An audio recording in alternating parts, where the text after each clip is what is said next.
Namaskar, hello and welcome to this edition of Principal's Perspective, whereby we have been joined in by a terrific academician and a principal par excellence, Madam Vineetha Anil.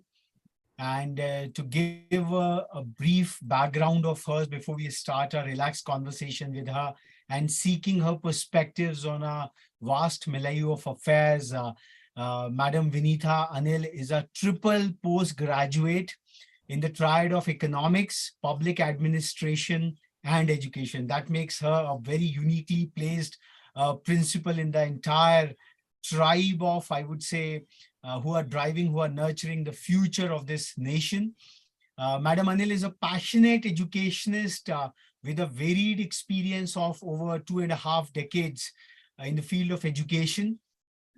She started her teaching career as a lecturer in economics in a renowned undergraduate college in Hyderabad, Bhagyanagar, as we all also call it out here.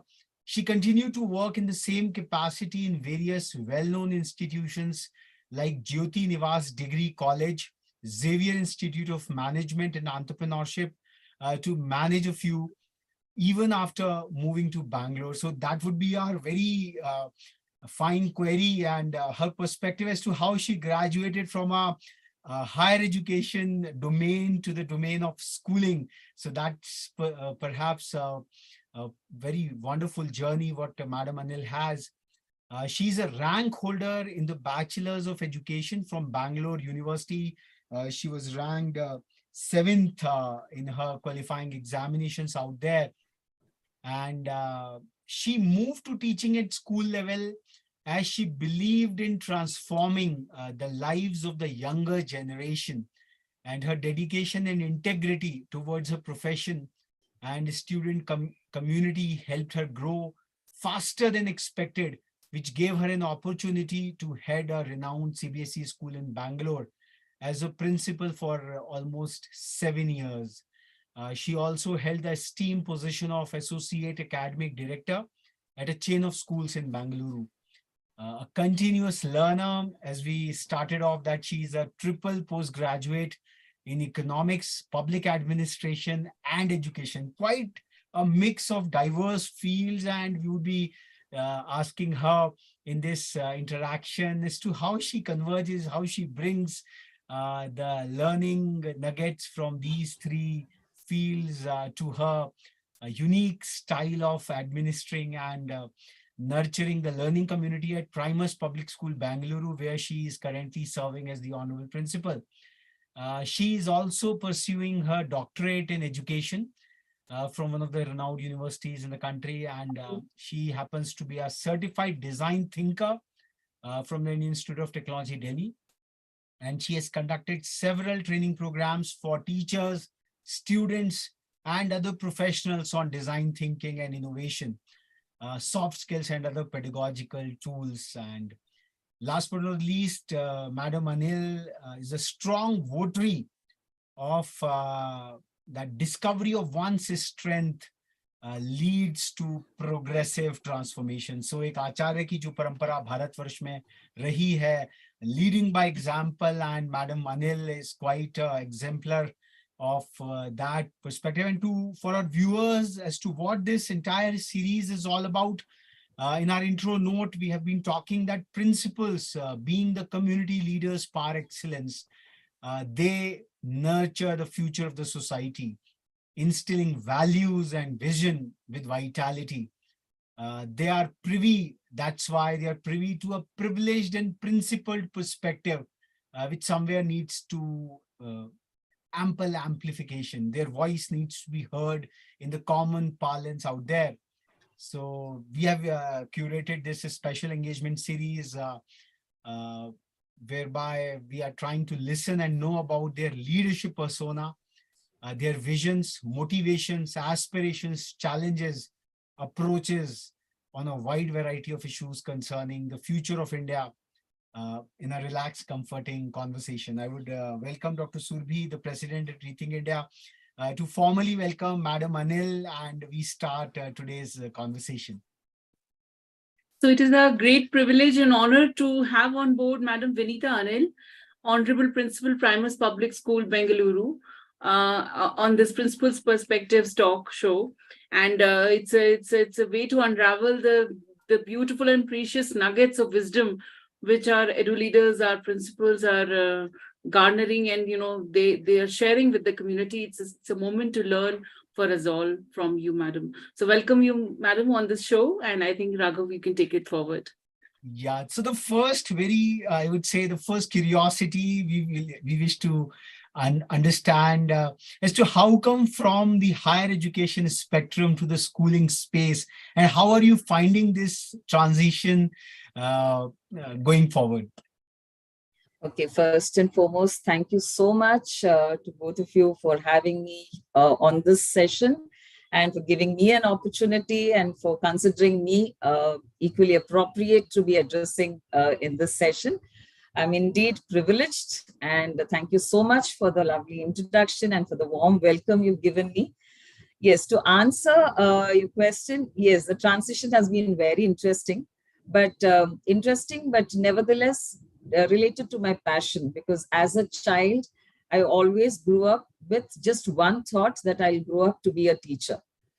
And that so happened that it just moved in. They say, right, we have continuous manifestations, and it happens to be what you manifest comes to be true. And probably as a child, continuously thinking that I would become a teacher and nothing else, I did not think of a second option at all, probably gave me those opportunities right in the beginning. To also, my one more manifestation to add on was, as a child, I always thought, if I'm becoming a teacher, I should go back and teach in the same school or in the college where I have graduated from. And that again came out to be true, because I was graduated from St. Francis Degree College, Begumpet, Hyderabad. And I did my BA Economics, Public Administration, Political Science from there. My economics faculty, who was my role model for economics, she was retiring and she wanted me to come back and take her position. So I started off on her leave vacancy to give my services back to the college from where I graduated. So it was a dream come true. Post which I was able to prove that I am worthy of that position the way she expected me to be. I moved on continuously there as a permanent faculty for almost 5 years that I had worked at St. Francis Degree College, Begumpet, Hyderabad. So that is how it started off, as a college teaching. And then I felt, if I need to do justice to the profession, I need to upgrade myself accordingly. So I was continuously concentrating on completing my next post-graduation. I had registered way back then itself for doctorate in economics, which obviously for various reasons I couldn't pick it up at a later stage. but my UGC net in economics. So everything was only to do with college teaching. Probably things changed post marriage. When I moved to Bangalore, I still continued to be, as you rightly pointed out, moved into colleges in Bangalore, starting from Jyoti Nivas College and Xavier Institute of Management, Indian Academy Degree College. But then post marriage, yes, family also plays an important role. As a mother, I had to do justice. And as a professional, also, I had to do justice, but never giving up my passion of teaching. So that's where I felt when I am teaching college students all those years, I felt that probably touching the lives of the younger generation can do a greater magic, because somewhere they're already molded and brought into the college level. And that molding happens at the school level. So if without giving up on my passion, my dream as an educator, if I'm still able to continue to with my profession and manage my family life, that's only to do with teaching at the school level. That's when I took up B.Ed on a full time, completed my B.Ed so that I'm eligible to walk into a school to ask for a position as a teacher. Started as a high school teacher, but immediately got promoted into the administrative head and principal and so on. So that was a transformation, of my journey. It has been very wonderful because to deal with the younger souls is absolutely a joy. And you feel so ever young. You feel always energetic to keep learning. You always feel the need that you need to have that energy, both intellectually and physically, in order to be fitting into the generation's expectations. So that's to quickly tell you about your question. I think it's a terrific and a very, very inspirational story. And at this juncture, Dr. Surbhi, when we were doing the Know the Nobels Forum and this year's Nobel laureate, what we discussed, Madam Claudia Goldin, her entire Nobel treatise was around as to how the working percentage of the women in the whole labor force, it vacillates, and she somewhere brought about that tipping point, the transformational point of marriage so very well into her economic theory. And Madam Vineetha Anil is an economist, is an economics student. She's a postgraduate out there. So what I would say convergence of I would say the convergence of the narratives which are going out here. So like re-engineering your entire passion while for being an educator and then creating a further value to it. I think that's truly terrific, because today's time when we youngsters are quite driven towards a linear career choices, the mix of career pathways, what Madam Vineetha Anil has shown, I think that is the grit and that is the kind of focus what she has displayed is truly, truly, truly inspiring.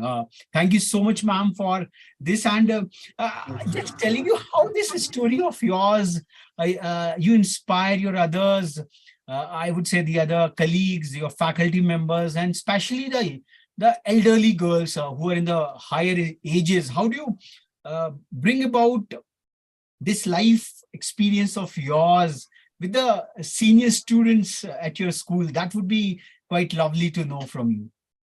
The one thing that I think as leaders, as a leader, I personally believe that we cannot expect transformation to happen in the entire role that we are playing and to the people who are reporting to us or whom we are connected with. I would rather say that way, whom we are connected with day in and day out in our professional life.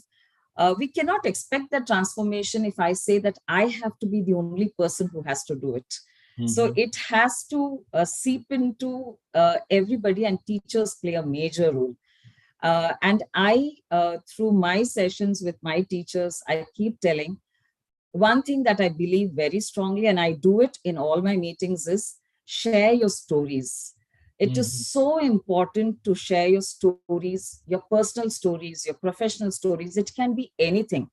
But when we share our stories, you are actually giving a realistic perspective of what you have encountered in your growth stage as from a child to a professional, personally, professionally, because the rosy picture of a principal is different in the eyes of teachers or students, but they wouldn't know what took us to this level and what we are actually facing on a day-to-day basis and what we have to encounter. But that is not putting us back or bringing us down in our spirits. And the only way to do is share your stories to make them feel that, yes, she faced the same thing as we did. And all that we have to do is start looking at those stories from a different perspective and take it again to your classrooms, because that is where the magic is created. So through your lessons, you might be teaching any subject, but every subject is interconnected with your life.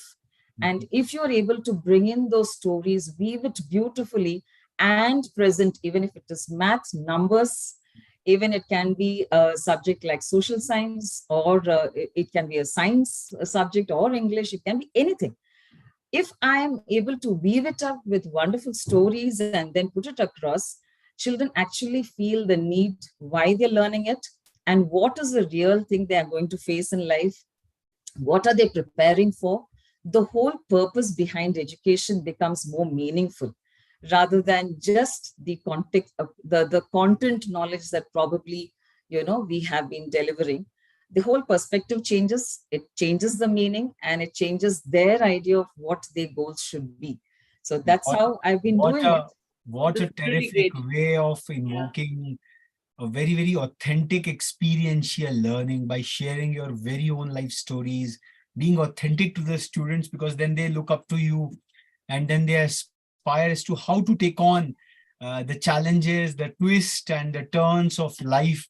And that is where this very perspective, this very approach of Madam Vineetha, Anil, whereby because we are facing VUCA in a extremely phenomenal way, the volatility, uncertainty, complexity and ambiguity, somewhere or the other, the young minds are so intertwined. Ki, bhai, this is the mathematical formula, but then the subjectivity of life. This is a phenomenal way of really empowering the kids to really become the futuristic learners. Ma'am, one very curiosity comes, like you were a student of economics, then you took on public administration as a subject, and then you are specializing into the field of education. So how do you see the convergence of these three disciplines? One is the divergence factor of it all, which we know from a layman's perspective, from a outsider's perspective, but you having gone through those intense years of learning, getting trained into these disciplines. So how the divergence converges, because as we are talking about that this is the era of fourth industrial revolution. So how are you seeing the convergence of these three disciplines? And again, the supplementaries, how this interdisciplinarity, you come from three diverse disciplines. And as NEP 2020 puts a lot of emphasis on interdisciplinarity. So how do you use this life experience of yours in your own learning communities? See, to make it very simple, if you go into the crux of each of these subjects, it is all to do with real life, right? If I'm talking about public administration, it is how we actually administer our day-to-day life and then take it to the society. Beautiful, ma'am. Beautiful. Right? Yeah, thank you so much, ma'am. So that is the simple aspect. And obviously, no management can be done perfectly or with less errors, let me say, because we cannot talk about perfection anytime. There's always a scope of change. That is why I believe so much in design thinking and innovation, because there's always a scope for innovation. So if I'm talking about close to perfection or being as errorless in terms of our execution of our day-to-day activities, personally, professionally, then there's a lot of economic aspects that come into it. How well you're going into the micro and macro aspects of whatever you're facing. It need not be just the economics per se in terms of the monetary aspect. It is about the micro planning and the macro planning. So that definitely comes from economics into my management, which is public administration. And if I'm saying it is so important that our generation, our younger generation, needs to get it all. So it is well amalgamated into the field of education, because education takes it a longer way to actually drive it through the younger generation for a long time to come. And they need to know how they can put it into their lives wherever they are, whatever profession they're taking up, right? Because they are facing a larger world. And this management, economizing their time, their problems, and building up their skills, all comes with this into the field of education. That's how it is. This is really wonderful, ma'am. So what kind of interdisciplinary choices you are planning, you are envisaging at Primus Public School in the ambit of NEP, which gives a lot of flexibility, and what kind of vision you give to your students, drawn from your own personal, I would say, educational journey? Yes. So in any case, we are trying to adopt all the kinds of those subjects which is in greater scope worldwide. You know, rather moving on, not just stuck with the traditional subjects.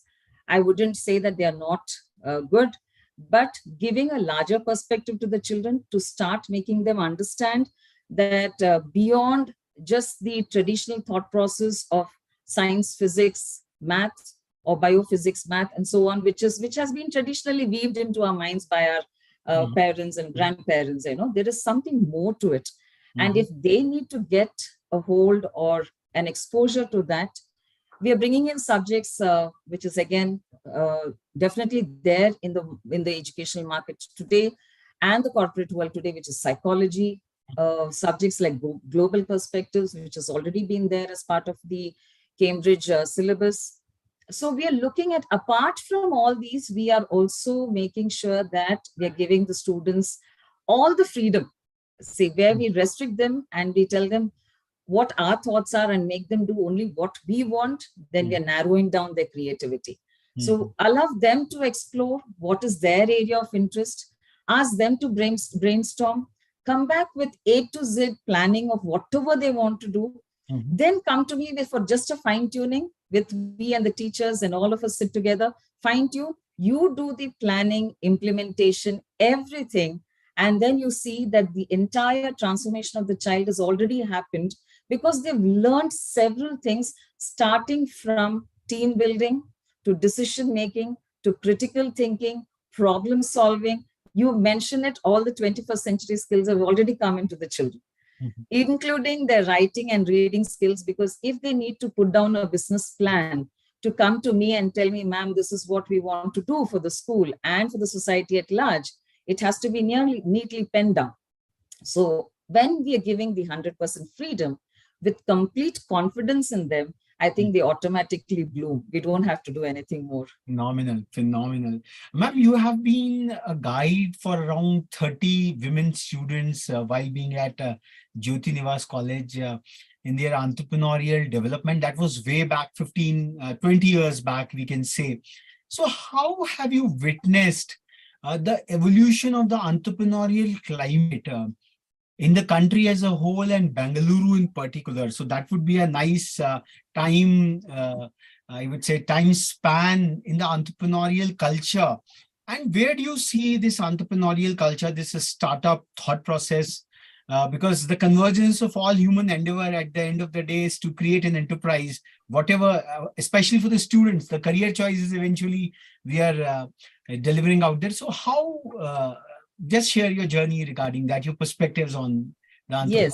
Yes. So if we look at it, definitely the whole ideology, the thought process, the perspectives of the younger generation has changed. Though they do have the ideas passed on probably from the older generation, that look at your job security. So you get graduated, you get qualified, get your highest qualification, and get into a well-established organization. You know, at the end of every month, you're getting a good pay pack and your job is safe. But at the same time, when we are looking at the entire transformation of women folk, since you have clearly mentioned, not just women, I have seen that even in the young boys as well.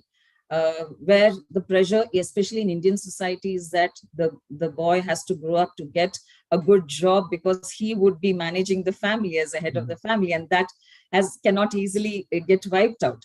So having said that, there's a lot of pressure on the boys as well as they're growing up, and the girls also equally with the same energy and the focus that they also are not, somewhere behind in the entire professional career. So they are looking at various growth aspects entrepreneurially, because the schools are nowadays giving them that arena to explore. So the exploration starts from school. That's the reason I said I so much wanted to come to the school level, and it really helped me. For various reasons, I moved into school, but it helped me because I'm able to generate or create that thought process in those young minds. And they start looking at it from that angle, because all that we need to ask them is, do you just want to go into an organization which is already established and be one among the several hundred? Or do you want to be that one unique person who would be the main person to employ another 100? So aren't you creating, so that's where my economics comes, aren't you creating more job opportunities for the generations to come, where you are making sure that unemployment, which is something which is on and off spoken under any subject throughout with the younger generation, aren't we equally responsible for overcoming that and gradually wiping it out? When you ask them such questions, you see those glitter in their eyes and they say, yes, ma'am, starting from, even if I'm inquisitive or interested to take up music as my career, dance as my career, or art as my career, nevertheless, we would look at how we can become entrepreneurs in that area and then employ more. So that I can see that it is gradually increasing because they're doing a lot of research on that. This generation is believing in a lot of research, not just taking content given to them and taking it forward. No, they do a lot of research, come back with a lot of thought-provoking questions for which we have to be prepared with answers. Ma'am, you have been someone who has been into the domain of classical cross-section of humanities, but then you did not stop at that, but then you furthered the envelope of your educational kitty. You went on to training programs in design thinking, also knowledge sharing, and ECR training programs from the Department of Computer Science, Christ College. So two queries, like one is what propelled you to expand the envelope of your Ananto Brahma Jigyasa, we say that the quest for knowledge, and then how did you link them back to your core strengths, core academic strengths, and how you're deploying these hands-on skills to further the frontiers of education at your school? A very interesting question, though.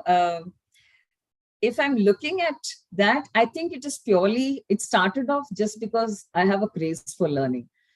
So as my family always says, you wouldn't stop with just this. You would finish your doctorate soon, and then next you would look at what next is there in your basket of, things that you want to upgrade. It is just a craze.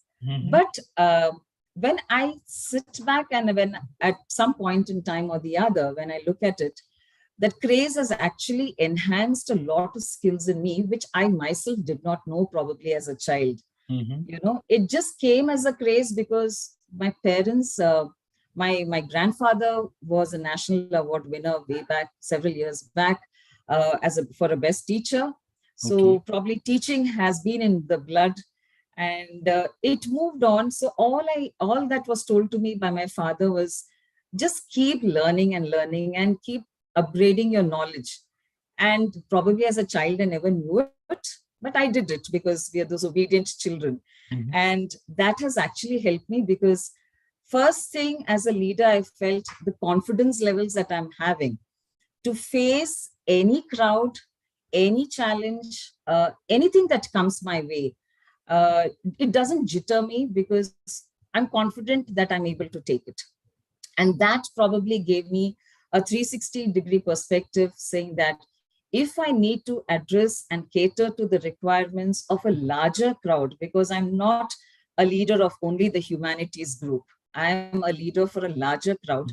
And Mhm. if I need to be guiding them and giving them that support system, right, I need to keep myself equipped across the disciplines that is available. That's how I started exploring. Nevertheless, it is to do with the reading of research articles and newspaper articles that keep coming in to see what is best suited for the latest educator Mhm. to be equipping himself or herself for the new generation and for the new education community. That's how I gradually moved into design thinking, innovation, and took it up. Lovely, Yeah, so it lovely, moved. lovely. Journey of You're self-discovery as well, ma'am, that you are constantly and continuously enhancing and equipping yourself, not just saying that, okay, I've reached a particular milestone, but the learner in the principal herself is something worth adulation, ma'am, worth adulating, really. So much. Thank you so much. Ma'am has displayed a phenomenal growth mindset, which we read in theory, but then hopping from humanities to technical domain, there is a reverse migration all through. We see a lot of technical people going to humanities at a higher level. Uh, Graduates from IITs, technological spaces, going to economics. That is one side of the spectrum, but ma'am has taken the reverse chunk. This is a truly growth mindset. And ma'am, you mentioned that there has been a cent% staff retention under your principalship.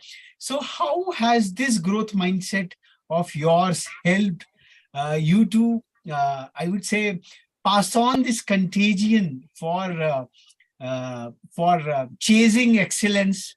Because in your career, it's seeming that it's a lifelong pursuit for learning, for excellence. So how has this growth mindset of yours, which you have displayed personally, you are able to pass on to your staff, and this has become a factor in their remaining close to you as a leader? See, I think leaders, we have to be driving things as an example, right? Mhm. And it all we are dealing with humans, and I think the concept of empathy is a key concept that we'll have to definitely take it throughout. No matter I might have a million qualifications, I might reach the highest position or the highest step in the position or the ladder of growth in whichever area I'm aiming at. But after all, if you look at and go back, that is where I said sharing stories is Mhm. not just for sharing it with the outside world, it also helps you to recollect where Mhm. you have come from. Your roots cannot be forgotten. Mhm. And there were so many people, known and unknown, who have actually helped you in this growth. It is definitely not a single-handed journey. And it could be the ones whom we have known, very close circles, somebody who would have done it from a distance for us and have never let us know. How could we forget that empathy factor? And that, I think, if I am as a leader, if I'm revising off and on and recollecting that, all I'm doing is just doing that same empathy path with my teachers. So if they come to me, I'm available for to listen to them throughout professional or personal challenges. I only tell them, look, I'm there for you. So you have to release your school burden at the end of the day in the campus and step out because you have a family to take care of. So speak to me at the end of the day, clear your school burdens, and then go. It can be, you sometimes might feel it is very silly to take it to ma'am, but it is never, no issue is silly. Everything can be sorted out by just listening, and then you'll find n number of solutions occurring there. And you find those happy faces moving out of the campus, looking forward to coming back next day because they know they're heard, they're wanted. There's somebody who's respecting their thoughts, their ideas. They're never looked down upon in terms of their grade that they're teaching or the position that they are in, or probably the kind of problems they bring to me. I'm never being judgmental. Mhm. I'm only taking them closer and closer to me and giving them the reassurance, look, I'm there. I'm just like any of you. I've gone through this, and so are you, right? What a- And also that I'm also learning in the process of all these interactions that I'm having, which helps me as a probably better leader to handle many more situations. That's all.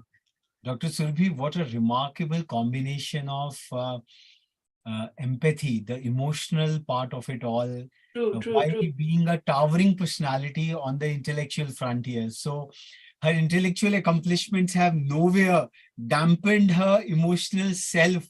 And that is perhaps, I would say, the perfect balance, and which is evident by way of her keeping her winning team towards And you see, herself.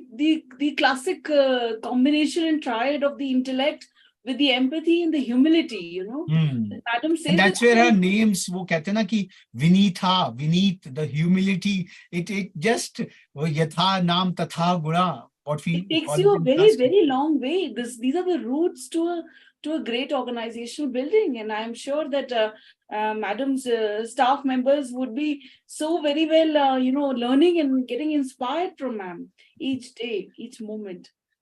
Ma'am, we can Thank see you. that you have expanded your enigma, your excellence, to, we can say, somewhat to the other domain, to the lesser privileged domain of, say, you conducted a kind of a workshop with government schools in Dharwad. Now Dharwad has got a IIT as well, a new IIT.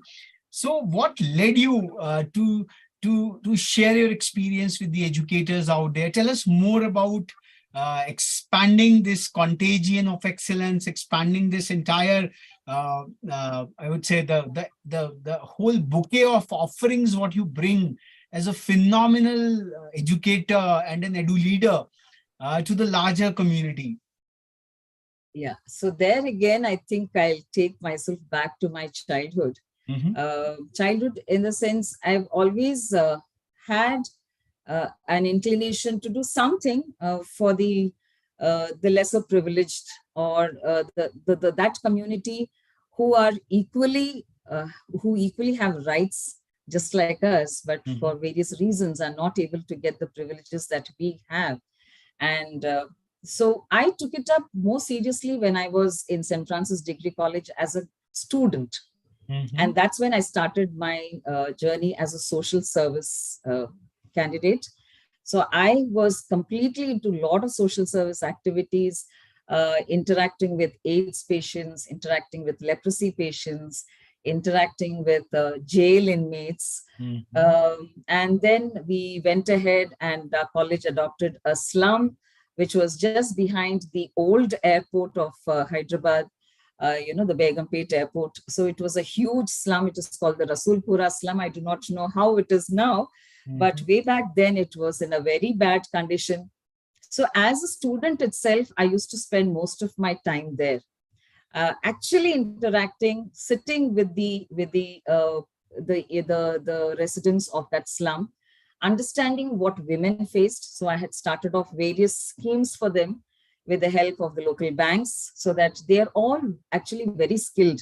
They're good at knitting, weaving, stitching, basket making, but they never knew how to economize that. So they were so dependent on their husbands for whatever menial amount came to their homes, and then running the family, but they never knew their skills could actually make them more independent. So I worked with the women, gave them a lot of workshops, brought in people from the local government who could interact with them, to give them importance of why they need to take care of their health, because they hardly eat, keeping the rest for their family. So it was that journey which gave me a totally new opening and complete new understanding of what life is actually.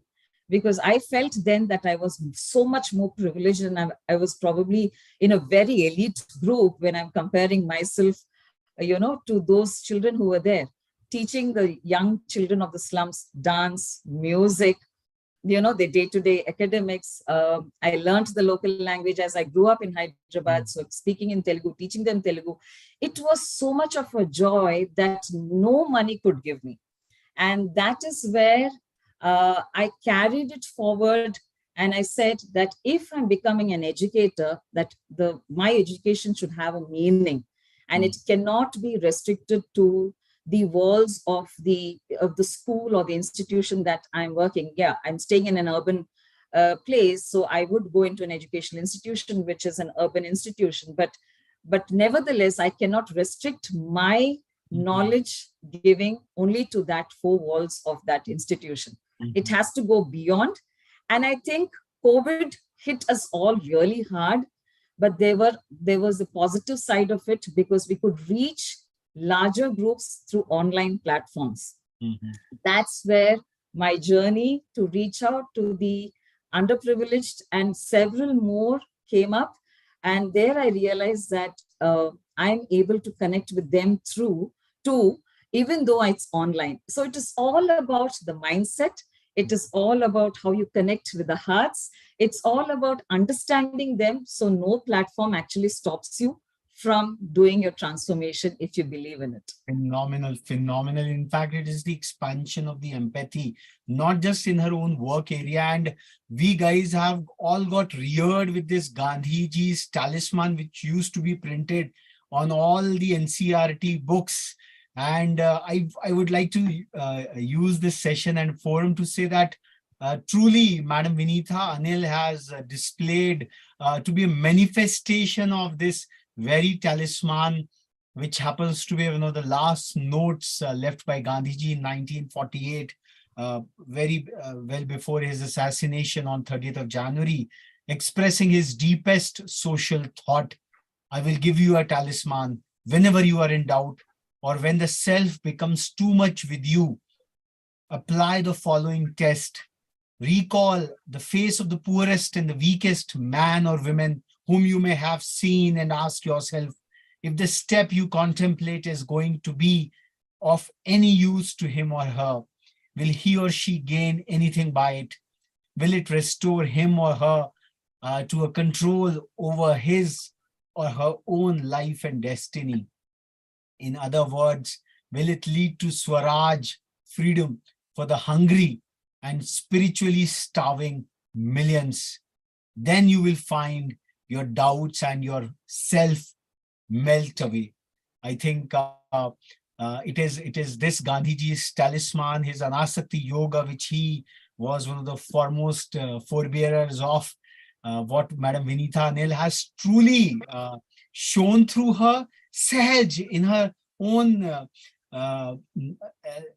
simpleton way. She has just lived it across and then excelled in her personal careers, educational spaces, her community, what she is leading, and the phenomenal impact. And her expansion of this excellence has not just remained to the hinterland of Bengaluru or Karnataka. She has gone overseas as well. And ma'am, we can see that you have also represented as a panelist in one of the online events with dignitaries in Maldives, which is about securing sustainable futures, opportunities for the next generation. Because in today's times, economics has become the front runner of the entire global discourse. We just saw the conclusion of the G20 summit under India's presidency and the leaders' declaration, which came on the eve of 9/11, which was again an epochal event. We all see that 9/11, 1893 and 9/11, 2001, and the contemporary discord which is going on in the Middle East. Somewhere or the other, economics remains the center stay of the global conflicts. So what is your worldview about secure and sustainable futures and how you are building it across at primary public school? Because at the end of the day, all these deeper nuanced thinking, these impregnations eventually are done at one institution at a time in the young hearts, as you yourself graduated from higher education to school education for this very special purpose. Yeah, so simple. I think be yourself. Okay. You don't have to do anything more. If you just be your true self, every act of yours will speak louder. Because I don't think I need to be going around giving lectures or actually advising people or putting anything theoretically down or putting any rules and regulations down or any conditions down in my school.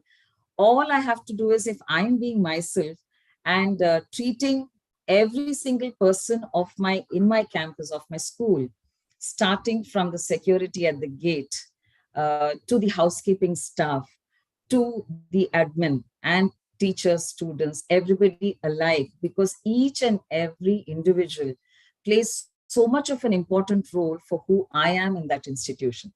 I wouldn't be sitting there so peacefully, concentrating on certain aspects of my profession or my position, if I did not have that circle taking care of their duties so confidently and so diligently. And all I need to do is just give them a morning smile, tell them ask them how you are, things are okay with you.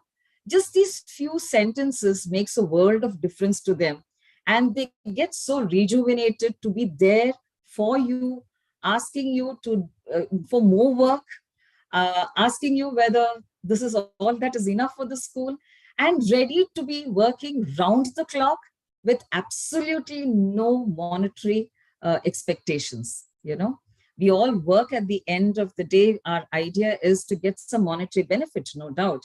But having that as the sole aim, I think that would change if we are all going to be just treating every single individual as a human just like you. Because today I have this position, which I always call as a dignified position given to me by society.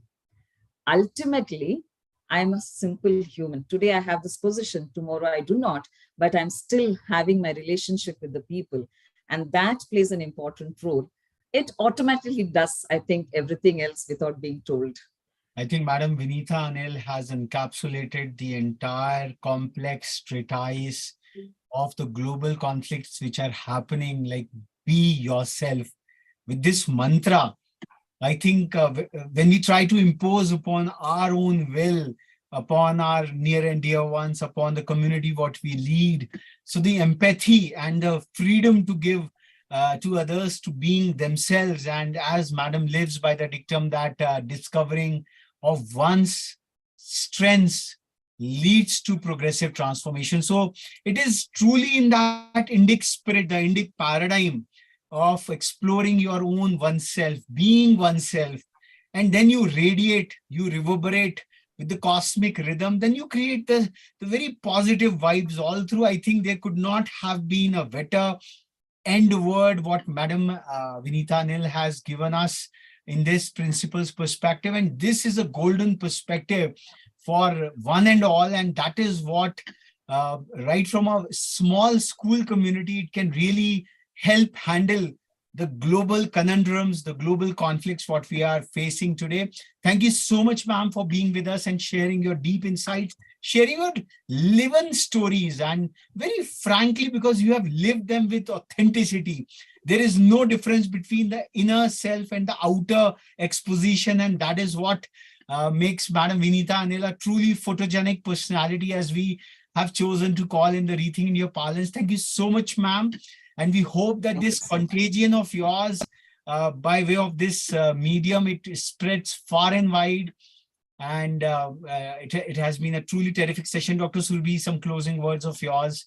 So I think Madam Vineetha Anil is just, an exemplary principal and an edu leader in her own perspective, because the fundamentals and the principles of leadership which Madam has just enunciated, they are points of learning for not just schools, but organizations at large, as you very well pointed out, at the global conundrum which is going on.